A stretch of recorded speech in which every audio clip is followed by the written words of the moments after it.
बडा दशैंमा आशीर्वाद दिने श्लोक यस प्रकार रहेको छ।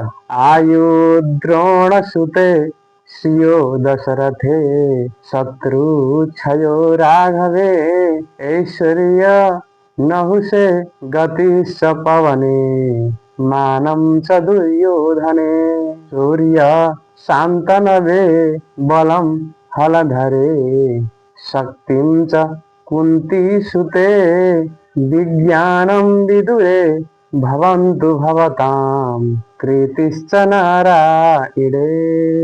अर्थात आयु द्रोण सुते, आयु चाहिँ द्रोणका सुत अश्वत्थामाको जस्तो होस्, चिरञ्जीवी होस्। श्रियो दशरथे, श्रेय चाहिँ दशरथको जस्तो होस्। शत्रु क्षयो राघवे, शत्रु नाश गर्ने शक्ति चाहिँ श्रीरामको जस्तो होस्।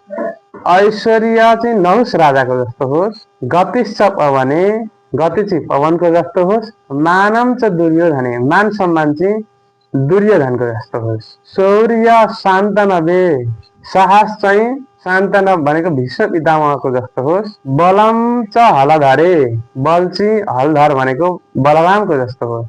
शक्तिम च कुन्ती सुते, शक्ति चाहिँ कुन्तीका सुत भनेको 5 पाण्डवको जस्तो होस्। विज्ञानम विदुरे, ज्ञान चाहिँ विदुरको जस्तो होस्। कीर्ति चाहिँ नारायणको जस्तो फैलियोस्, चारैतिर फैलियोस् भनेर यसरी शुद्धसँगले चाहिँ आशीर्वाद दिनुपर्छ र आशीर्वाद दिनुपर्छ। देवी माताको पनि जयन्ती मङ्गला काली भद्रकाली कपालिनी दुर्गा क्षमा शिवा धात्री स्वाहा स्वधा नमस्तुते।